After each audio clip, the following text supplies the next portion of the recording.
The Assembly will hear the address by His Excellency Željko Komšić, Chairman of the Presidency of Bosnia and Herzegovina.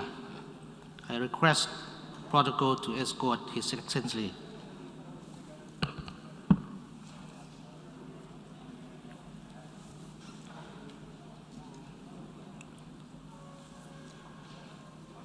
On behalf of the General Assembly, I have the honor to welcome to United Nations His Excellency Željko Komšić, Chairman of the Presidency of Bosnia and Herzegovina, and to invite him to address the Assembly. Thank you.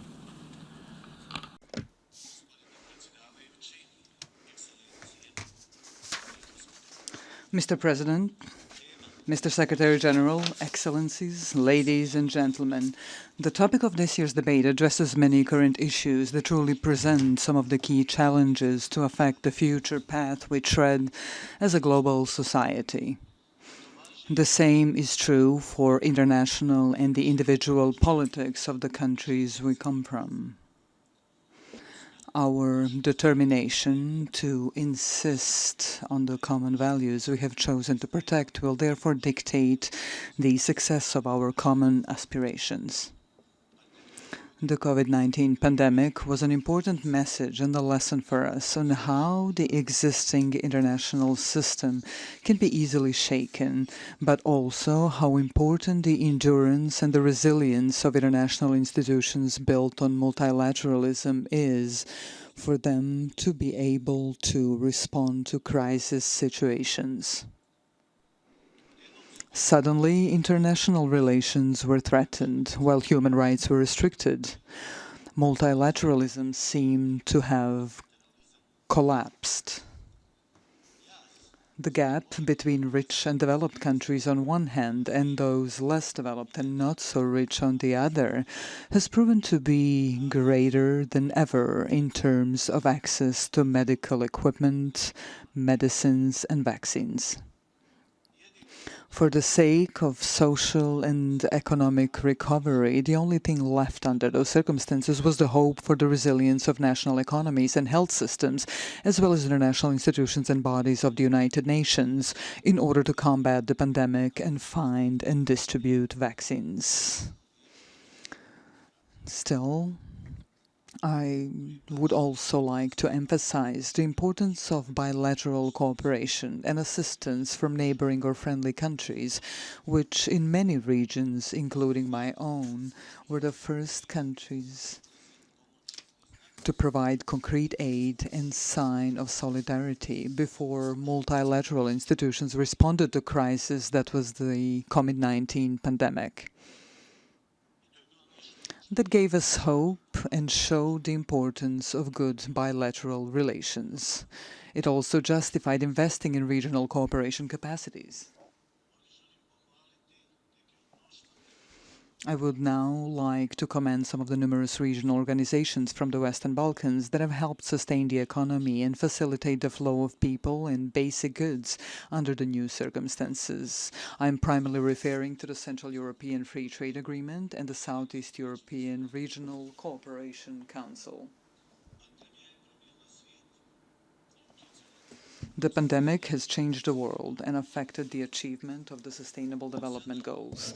Under the influence of new circumstances, the SDGs need to be seen in a whole new light. However, one of the most important issues of today, closely related to the goals of sustainable development as a need of global society, is finding answers to the needs of the planet. Climate changes and global warming, both visible and scientifically proven to the work of the Intergovernmental Panel on Climate Change, are key issues that also limit the course of sustainable development.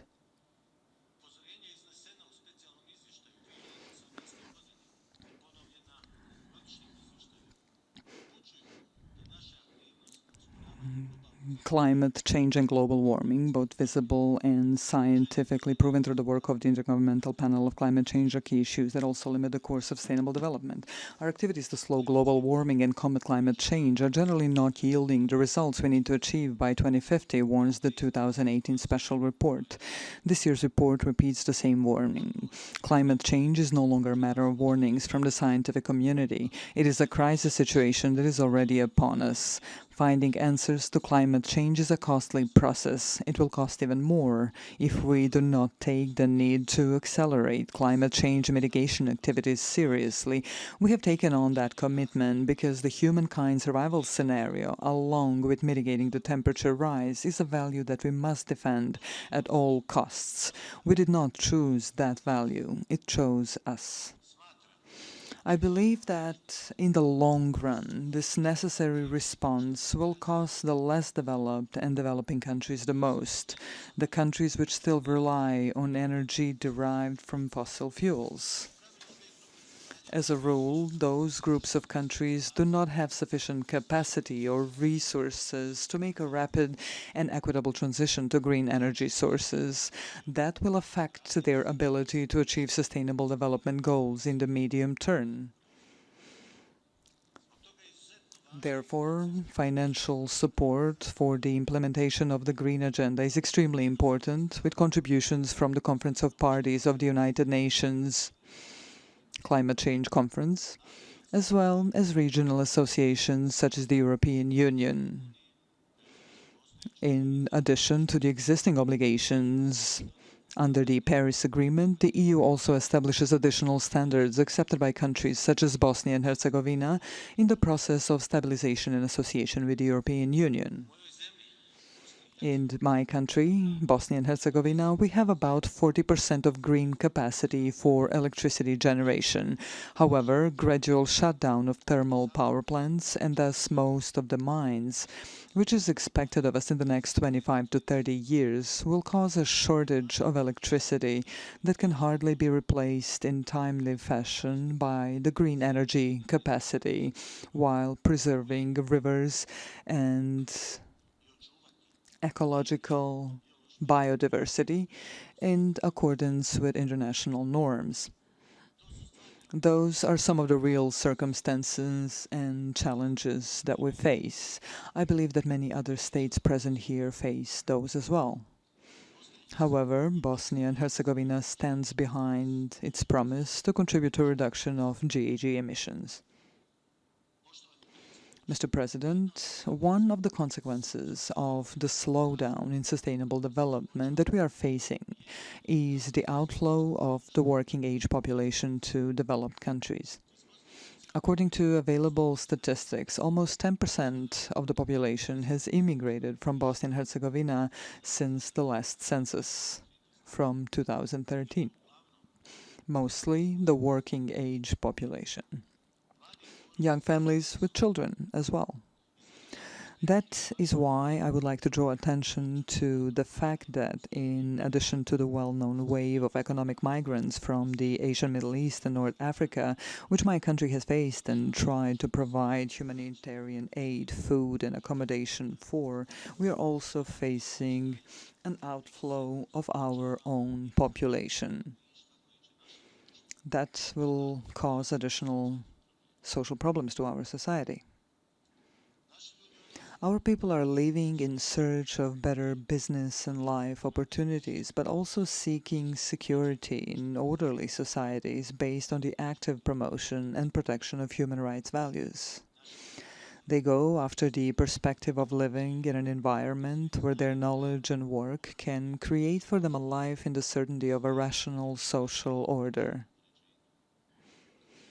It is for this reason that I emphasize the protection of human rights as the next great value. That is a value that we have decided to establish already with the United Nations Universal Declaration of Human Rights. In Europe, we also have the European Convention for the Protection of Human Rights and Fundamental Freedoms, implemented under the auspices of the Council of Europe. In the European Union, the Charter of Fundamental Rights of the European Union came into effect in 2009. Recently, however, human rights values seem to have been shaken, applied selectively, and approached on the basis of double standards. I consider such tendencies very dangerous for the preservation of the human rights protection system. Strengthening of ethnic politics in my country, based on exclusivity and ethno-chauvinist tendencies, along with the rise of religious intolerance and the collapse of secularism in the Western Balkans region, is a matter of great concern. Given the 1992-1995 war they have been through, the citizens of Bosnia and Herzegovina are very sensitive to such social disturbances, especially because of the genocide committed in Srebrenica, as determined by the verdict of the International Court of Justice in The Hague and confirmed by the judgments of the International Criminal Tribunal for the former Yugoslavia. I would like to emphasize here before you that I come from a country considered a successful example of peace building, but also of maintaining peace and developing institutions in the context of the United Nations mandate. The Constitution of Bosnia and Herzegovina is a part of an international peace agreement known as the Dayton Peace Agreement. The United Nations Universal Declaration of Human Rights and the European Convention for the Protection of Human Rights and Fundamental Freedoms are also integral part of our Constitution. Still, during the last few years, our society has been under increasing pressure of attempts to degrade basic human and civil rights and eliminate the individual, the citizen, as a subject of human rights. The complex system of institutions of Bosnia and Herzegovina based on the Dayton Peace Agreement makes it difficult to reach a political consensus to move my country from the Dayton Peace Agreement that stopped the war to a functioning state with the prospect of becoming a member of the European Union and NATO in a way that accepts all the values required by democracy, the rule of law, and the protection of human rights and fundamental freedoms. Mr. President, to point out the selectivity in the application of international human rights instruments, I would like to reflect on this very important segment of human rights protection from the point of view of the country I come from. I believe that we all share the view that the protection of human rights in all segments of society is one of the necessary conditions for the creation of stable democracies in which peace and prosperity will prevail. However, if we consider that through the prism of the political system of Bosnia and Herzegovina, the country I come from, I would like to take this opportunity to share with all of you a few important elements, which are unfortunately a part of the other negative side of this story. In Bosnia and Herzegovina, the General Framework Agreement for Peace, initially Dayton and signed in Paris in 1995, is in force in Bosnia and Herzegovina. An integral part of this agreement, as Annex 4, is the Constitution of Bosnia and Herzegovina. In its preamble, it clearly and unequivocally states that it is, among other things, based on the Universal Declaration of Human Rights of 1948.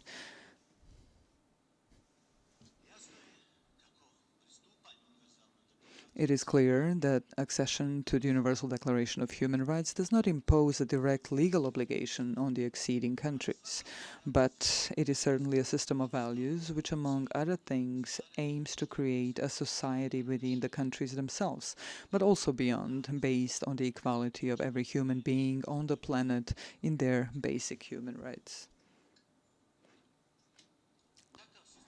Unfortunately, such system of values, based on the equality of all individuals within a society, does not exist in Bosnia and Herzegovina. I further argue that an international court, specifically the European Court of Human Rights in Strasbourg, in its 5 judgments against Bosnia and Herzegovina, established the existence of systemic discrimination or systemic inequality of the citizens of my country. Such inequality is reflected in several aspects of life.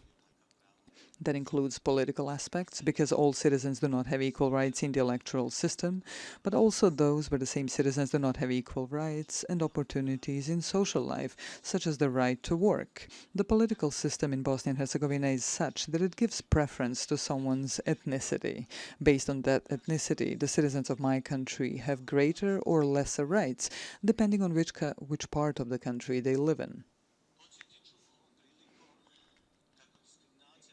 On this occasion, I would like to remind everyone that discrimination based on a person's ethnic origin is one of the forms of racial discrimination as set out in Item 1 of the Article 1 of the International Convention on the Elimination of All Forms of Racial Discrimination, adopted by the United Nations in 1966. The complexity of this issue is evident in the attempts to impose on us, even through diplomatic activities on the international scene, the existence of discrimination and inequality of the citizens of Bosnia and Herzegovina. That is done by emphasizing the ethnicity of a part of the citizens and demands for greater rights for ethnic communities supported by neighboring countries, always to the detriment of fundamental human rights. That means that collective rights, which are not part of the international legal acts, are being placed above the human rights of individuals. Please allow me to state that such things are unacceptable at this moment in time. Furthermore, diplomatic activities of various actors call for additional discrimination on ethnic grounds in order to create an atmosphere for a process of self-determination within those ethnic communities. The ultimate goal is the dissolution or disintegration of Bosnia and Herzegovina and the annexation of parts of its territory to neighboring countries. That encourages inequality in human rights, completely devaluing and ignoring the provisions of the Universal Declaration of Human Rights. Those same factors completely negate the judgments of the International Criminal Tribunal for the former Yugoslavia. The judgments of the tribunal stated genocide, crimes against humanity, war crimes, ethnic cleansing, and even the existence of joint criminal enterprises, where it was further established that all those most heinous crimes were committed on the basis of different ethnicities of the citizens of Bosnia and Herzegovina. That negates one of the fundamental human rights according to the Universal Declaration, which is the right to live.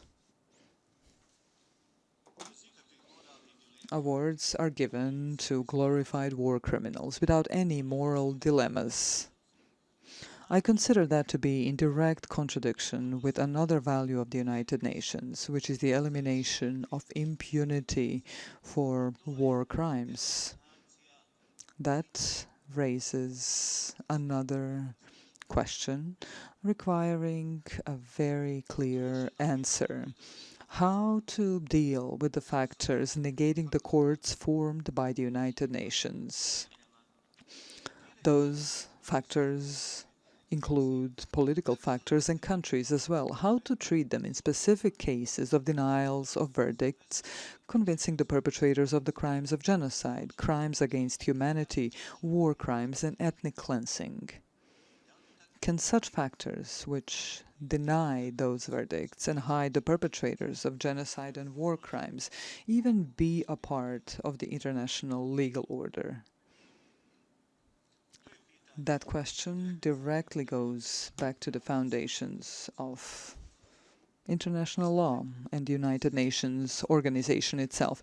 At the same time, the principles of a universal jurisdiction are abused for political purposes outside of prescribed procedures and agreements concluded between the states that clearly specify the modalities of persecution of war crime suspects who inevitably must be held accountable.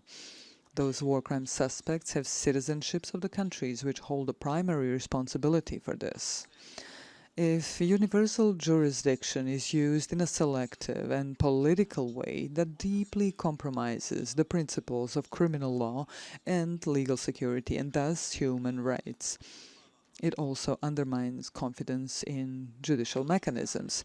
On the other hand, certain politics, by means of forcing discrimination and inequality of the citizens of Bosnia and Herzegovina, attempt to invade the constitutional and legal system of my country in order to get a golden key or golden share in making decisions in the country under all acts of international law, such as the Charter of the United Nations. They should not be allowed to do so.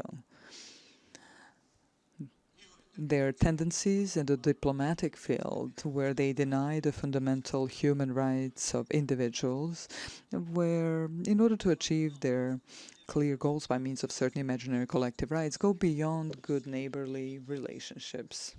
Such activities and intentions hide the strategic goal of appropriating parts of the territory of Bosnia and Herzegovina.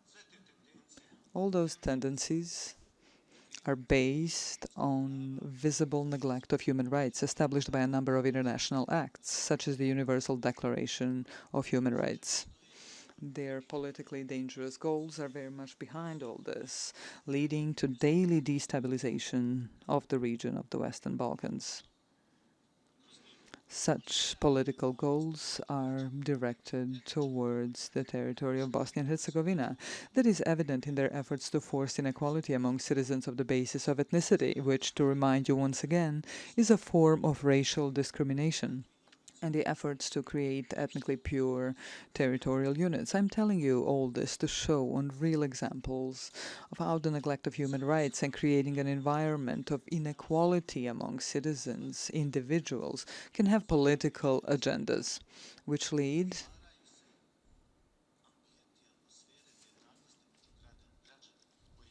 to destabilization of entire regions in the world, such as the Western Balkans.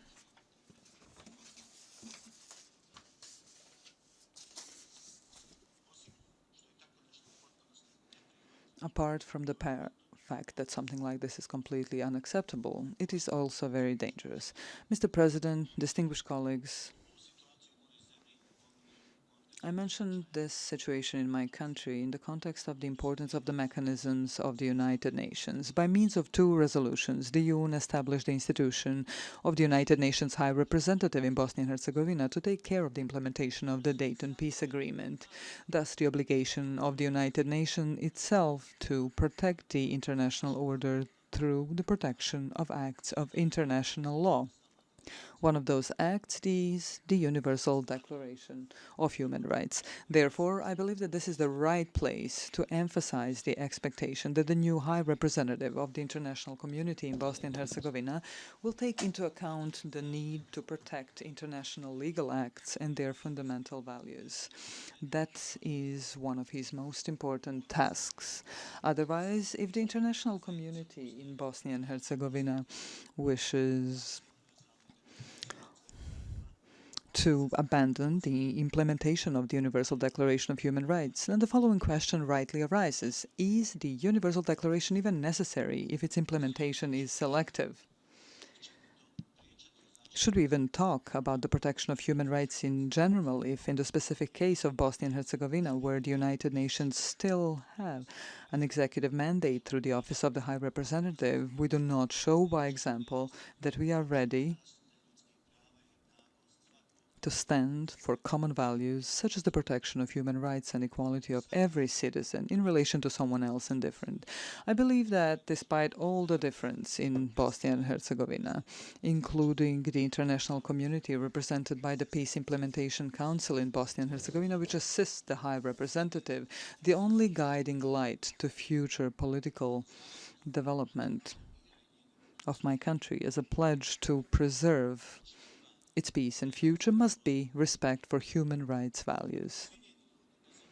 All the people of my country, regardless of their identity, ethnicity, religious affiliation, or absence thereof, must have the same rights. Otherwise, we will end up in an Orwellian society where it is accepted that some are, after all, more important than others. That always jeopardizes the stability of a society and undermines peace and security. From this very place, I call upon the United Nations institutions to insist on the values of human rights protection in every segment of its activities.